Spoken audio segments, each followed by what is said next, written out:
Assalamualaikum warahmatullahi wabarakatuh. Perkenalkan, nama saya Sani dari kelas 12-3 absen 27. Pada kesempatan kali ini, saya akan mempresentasikan materi informatika kelas 12 dengan judul Jaringan Komputer dan Internet. Jadi teman-teman, apa sih jaringan komputer? Jaringan komputer adalah perangkat komputer atau perangkat TIK lainnya yang terkoneksi satu sama lain dengan bertujuan untuk berbagi sumber daya, baik berupa data maupun informasi. Pembahasan yang kedua adalah IP address. Setiap komputer harus menggunakan aturan komunikasi atau protokol yang sama. Tujuan penggunaan protokol agar perangkat komputer dapat melakukan pertukaran data atau informasi antara satu komputer dengan komputer lainnya. Berikut beberapa kelas IP address. Yang pertama yaitu kelas A. Kelas A digunakan untuk jaringan berskala besar. Untuk yang kedua, kelas B digunakan untuk jaringan skala menengah hingga skala besar. Dan yang ketiga yaitu kelas C digunakan untuk jaringan berskala kecil. Kedua yaitu manfaat jaringan komputer. Penggunaan jaringan komputer memiliki beberapa manfaat berikut. Yang pertama, saling berbagi sumber daya dan peralatan. Yang kedua, integrasi data mudah. Yang ketiga, komunikasi lebih mudah. Yang keempat, pemeliharaan dan pengembangan mudah. Yang kelima, keamanan atau security yang baik. Pembahasan yang ketiga yaitu klasifikasi jaringan komputer. Jaringan komputer berdasarkan jangkauan geografis. Yang pertama yaitu PAN atau Personal Area Network. Jaringan ini adalah jaringan komputer yang digunakan untuk komunikasi antara dua komputer atau lebih. Contohnya Bluetooth dan infrared. Yang kedua yaitu LAN atau Local Area Network. LAN adalah jaringan komputer dengan skala kecil seperti rumah, kantor, gedung, sekolah, dan laboratorium. Yang ketiga adalah MAN, Metropolitan Area Network. MAN adalah komputer dari beberapa LAN. MAN dapat mencakup kantor perusahaan yang letaknya berdekatan dalam suatu kota. Yang keempat adalah WAN, Wide Area Network. WAN dirancang untuk menghubungkan komputer yang terletak pada suatu cakupan geografis yang luas. Dan yang terakhir adalah internet. Internet adalah sebuah jaringan yang terhubung dengan satu sama lain menggunakan protokol internet. Yang B yaitu jaringan komputer berdasarkan distribusi data. Jaringan terpusat atau host-based network. Jenis jaringan komputer yang mengandalkan satu server sebagai penyedia data utama, yang kemudian dihubungkan ke dalam beberapa komputer klien. Yang kedua yaitu jaringan terdistribusi atau distributed network. Jaringan ini adalah gabungan dari beberapa jaringan terpusat, di mana komputer klien dan server akan membentuk suatu jaringan baru dan dapat mengakses informasi lebih banyak. Pembahasan yang C, jaringan komputer berdasarkan transmitter yang digunakan. Yang pertama, jaringan kabel. Jaringan kabel adalah jenis jaringan yang menggunakan kabel sebagai media transmisi data jaringan. Yang kedua, jaringan nirkabel. Jaringan nirkabel disebut juga dengan jaringan tanpa kabel. Proses transmisi dilakukan tanpa menggunakan konduktor fisik. Yang D, jaringan komputer berdasarkan peran. Yang pertama, jaringan client server. Jenis jaringan komputer yang menyediakan satu server dan juga beberapa klien. Yang kedua, jaringan peer-to-peer, yaitu jenis jaringan komputer di mana semua komputer terhubung dalam satu jaringan yang dapat berperan sebagai server maupun klien.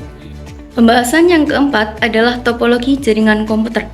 Topologi jaringan adalah suatu cara menghubungkan suatu perangkat dengan perangkat lain sehingga membentuk jaringan. Jenis-jenis jaringan komputer.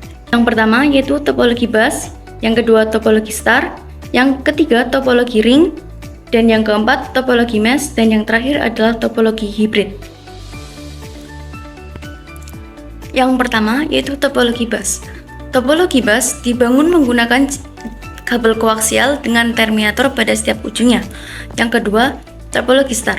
Setiap komputer pada jaringan ini berkomunikasi melalui konsentrator yang menjadi sentral. Dan yang ketiga adalah topologi ring. Topologi ring sering disebut dengan topologi cincin atau lingkaran. Kedua bagian ujung terminal pada topologi jaringan ini saling berhubungan sehingga menyerupai lingkaran. Yang keempat adalah topologi mesh. Topologi mesh menerapkan hubungan antar sentral secara penuh. Dan yang terakhir adalah topologi hibrid. Topologi hibrid adalah kombinasi dari dua atau lebih topologi yang berbeda.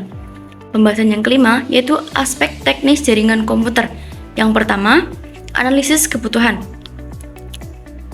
Penggunaan suatu jaringan komputer harus dianalisis terlebih dahulu sejauh dan sebesar apa kebutuhannya. Dan yang kedua adalah biaya. Pembangunan suatu jaringan komputer perlu disesuaikan dengan ketersediaan biaya. Tujuannya untuk ketepatan antara biaya dengan kebutuhan. Dan yang ketiga adalah skala.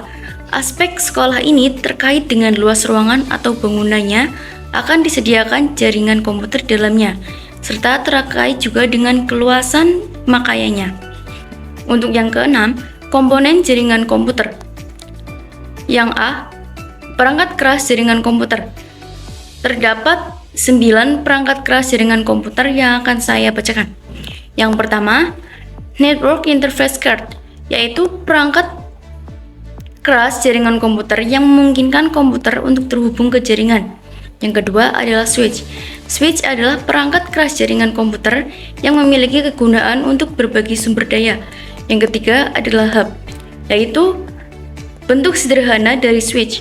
Yang keempat adalah repeater. Repeater adalah perangkat keras yang berfungsi untuk menguatkan sinyal. Dan yang kelima adalah bridge, berfungsi untuk menghubungkan jaringan lokal ke dalam jaringan lokal lain yang lebih besar.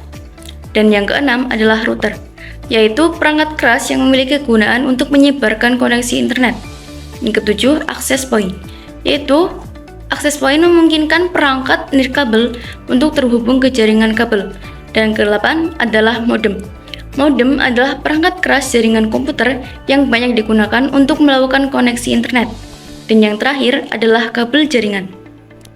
Kabel jaringan adalah komponen penting yang bertugas menghantarkan arus data dan menjadi penghubung antar perangkat agar dapat berkomunikasi atau bertukar data.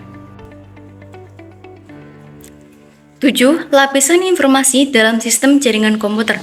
Terdapat dua model jaringan, yaitu model TCP/IP dan model OSI. Yang pertama, model TCP/IP. Dalam model TCP/IP ini ada lapisan application, lapisan transport, lapisan network access, lapisan network interface, dan lapisan hardware. Yang kedua yaitu model OSI. Model ini memiliki 7 lapisan, yaitu lapisan physical, lapisan data link, lapisan network, lapisan transport, lapisan session, lapisan presentation, dan yang terakhir lapisan application. Untuk pembahasan yang terakhir, yaitu mekanisme pertukaran data. Transmisi data adalah proses berbagi atau bertukar data antara dua objek, alat, atau sistem menggunakan media transmisi. A. Komunikasi data. Komunikasi data adalah proses pengiriman dan penerimaan data atau informasi dari dua atau lebih device yang terhubung dalam sebuah jaringan melalui beberapa media. Dalam proses pengiriman data terdapat 3 mode, yaitu mode simplex, mode half duplex, dan yang terakhir mode duplex. Yang B, media transmisi data. Agar dapat diterima oleh penerima, diperlukan suatu medium untuk membawa data tersebut. Medium tersebut dikenal sebagai saluran transmisi. Berikut macam-macam media transmisi data. Yang pertama, media terpandu atau guided media, dan yang kedua, media tidak terpadu, yaitu unguided media. C. Menyiapkan media transmisi dengan kabel UTP. Alasan pemilihan kabel UTP adalah karena kabel UTP saat ini banyak digunakan dan familiar dalam jaringan komputer. Selain itu, penggunaannya juga sangat mudah diterapkan. Sekian presentasi dari saya. Mohon maaf bila ada kesalahan kata yang disengaja maupun tidak disengaja. Saya akhiri. Wassalamualaikum warahmatullahi wabarakatuh.